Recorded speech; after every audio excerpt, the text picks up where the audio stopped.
What's up? What's up, you guys? What's up? All right. Okay, so yeah, you click on this video. That means you are thinking about starting a construction company, or you already own one and you're trying to figure out, what the hell do I do? How do I run this business? Or I want tips on making it better. Or Shane, keep me from blowing up my construction company in this booming economy. What am I doing wrong? Why am I not making money? Oh man. All right, I got 5 great tips for you guys on how to run a successful construction company. And I'm really excited to share some of this information with you guys. I'm fired up. Before we get into it, do me a favor, do me a solid. If you're not subscribed to the channel, consider finding that subscribe button, click it. It's the red thing right there, okay? Click that sucker. At the end of the video, if you like the video, or right now, hit that thumbs up. Help me out. That actually helps us get out the content to more people. It truly does. It's an algorithm. It's a game, but show the love.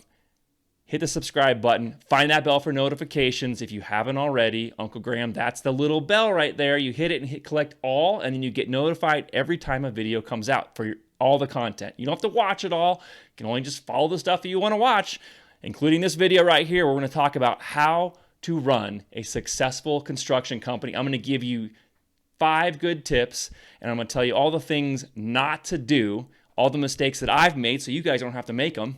That's the whole point of these kinds of videos, right? I share knowledge with you. You learn. It's just like my kids. I tell them all the things I did wrong. Don't do those things. You'll do your own mistakes. You'll find your own way to screw something up, but at least you won't do these things, right? All right, so without further ado, let's get into it. How do you run a successful construction company? What does that mean? How does that go down? Well, I can tell you all the things that I've done over the years that have worked tremendously well, and a lot of things, probably more than that, that have not worked at all. And I end up paying to work. Now that's dumb, right? You don't want to spend your own money, especially in an economy like we have right now, in a market where construction in most parts of the country is out of control for many different reasons, and there's plenty of work out there, right? Not enough people to hire, but there's plenty of work out there.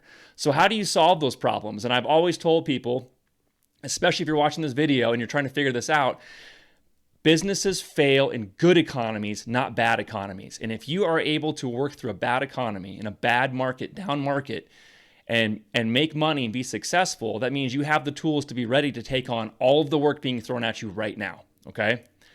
So, trying to tie this into tip number 1, bringing it all the way back around from what I just said, tip number 1 is you got to learn how to say no, all right? This is the prime time to get good at saying no thank you.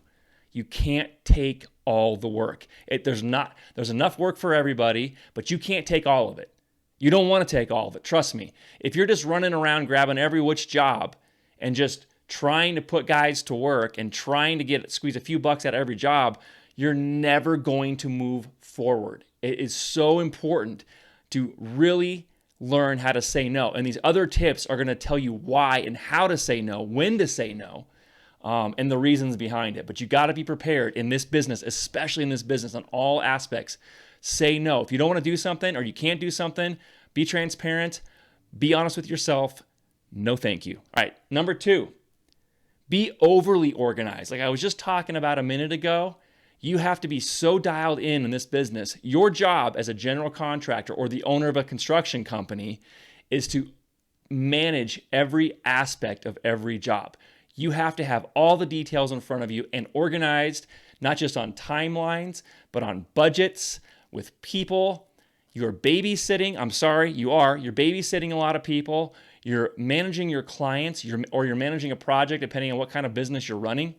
And you have to be on top of it. It is so imperative.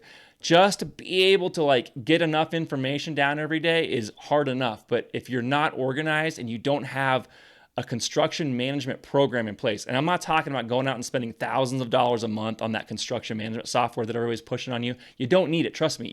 Even companies that are large, like 20, 50 employees, you don't need that software.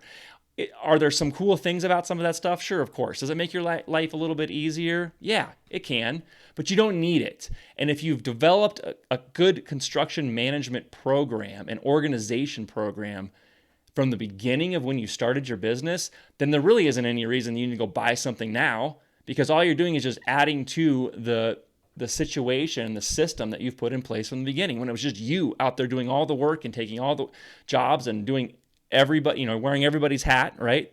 You should just be able to expand upon that. I'm not saying yes or no to that stuff, but there's my 2 cents. All right.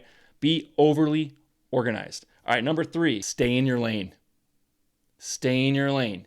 You can't, like I said before, you can't take every job, right? You have to kind of specify, what type of construction company are you? What kind of business are you running? Are you just a remodeling contractor? Do you take just little jobs? Is it just you and one helper doing bathrooms and kitchens? Are you building spec homes? Is that all you do? Do you just do custom homes? What are you good at? You have to recognize your strengths and your weaknesses and figure out what those are and stay within your means of those strengths and weaknesses. Recognize you're going to have weaknesses across the board, but you're also good at something, right? Everyone has a strength in this industry, and it just depends on what that is. Stay in your lane when it comes to those strengths and just be really good at whatever that is.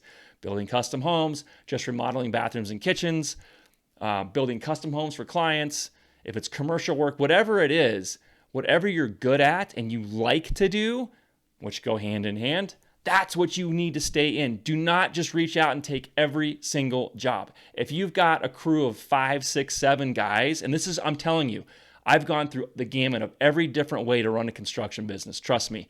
Find out what you're good at, stay away from the rest. And when I come back to tip number 1 and just saying no, this is imperative right now. This will help you say no. If someone calls you and you're a spec builder and they're like, hey, can you come and remodel my kitchen or finish my basement? No, that's not what I do, right? I like to use this analogy a lot when it comes to like people in the medical profession. There's specialties within the medical profession, right? Doctors there's heart surgeons, there's orthopedics, there's urologists. It's across the board, right? You're not going to have a urologist check out a knee injury. That's not going to happen, right? A pediatrician is not going to bring in somebody that's over the age of 60 and have them as a patient. That's not what they do. It's not to say that they couldn't learn that, but that's not their specialty. This is what they do for a living. You got to stay within your bounds, stay in your lane. But the mistake that's made so often in this business is taking work just to keep your employees busy, just to make sure you can pay your employees. It is a death trap. So if you are set up to do big projects and you're taking on small bathrooms and you're squeezing in your subs and you're squeezing in 3 or 4 guys into a small bathroom remodel and you have to pay all those guys, you make no money doing it. And if you're taking a bunch of those types of projects just to make sure you can make payroll and just to make sure you can actually pay your overhead, all you're going to end up doing is running around like a chicken with your head cut off and having the ability to do nothing else but just sit in your truck on the phone all day. It's all you're going to be doing. You're never going to grow. You're never going to make money. So you have to be understanding of what type of construction company you're running and stay in those boundaries. Do not veer from that. Don't just take any old job. And it's like someone talked to me years and years ago, and this is where I came to the realization that I need to rein in my focus and just go one direction is, what's your specialty? I couldn't answer that question. There you go. All right, so in leading into tip number 4 from tip number 3, it is deciding what type of business you're going to run, like I was touching on. Are you simply a small remodel contractor? Do you specialize just in basement finishes? Do you do just custom homes or new construction? What is it that you're going to do?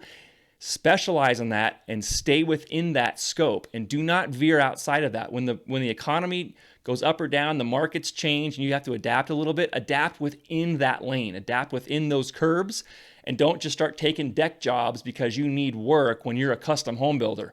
You're not going to make it. Just like I was using the analogy before with doctors, just because there's not a whole lot of people injuring their joints doesn't mean you go hop ship and become a neurologist or a urologist. You can't do that. You're going to blow up your entire business. So decide what kind of business you're going to run, what kind of company your construction business is going to be, and that's it, period. All right, last tip. Tip number 5 is the one that I think is most prevalent in this industry. This construction industry is so funny about this too, is I always tell people, don't be afraid to keep learning. I mean, this could go with any business in any aspect of life, but I see such a hard-headed refusal to learn and adapt with technology and changes within the construction industry. And you see it so often, especially, man, the last 5, 6 years, all of the things that have changed and all the ways of alternative construction and technology and the way we assemble homes. All of this is something you should be taking in all the time and learning new ways to do things, new ways to frame a wall, new ways to insulate a home, new ways for a wall assembly, new ways for floor systems and materials that come across, better types of siding, roofing, whatever it is. It's amazing to me the people I run across in this industry where I present something, I'm like, or I ask a question about, hey, have you heard about this product? And they're people that have been in the industry way longer than me, and they have a deer in headlights look, having no idea what I'm asking them. How is that possible?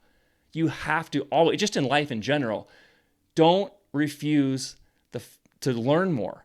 Don't be afraid to learn. You have to continually take in the knowledge and the content as it comes at you.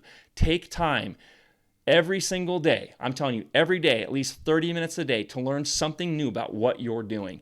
And in that respect, with those 5 tips, you will be successful. Give it time, be patient, literally stick within those boundaries. You'll be just fine. You won't be tearing your hair out like I did. You won't be going gray early. You won't have road rash on your nose, right? Stay patient, stay focused, run with those tips. You'll have a successful business. All right, that's it for this video, guys. Appreciate you guys. Again, make sure you hit that subscribe button and the thumbs up on the way out. Ring that bell for notifications. Follow me on Instagram as it's coming up right here if you want to. I don't care if you don't. Make sure you check out the merch, builtbybaileys.com. This helps support the podcast and the YouTube channel. I'm not trying to get rich off this stuff, but it's cool merch. Check out the website. All right, guys, that's it. Till next time, keep building.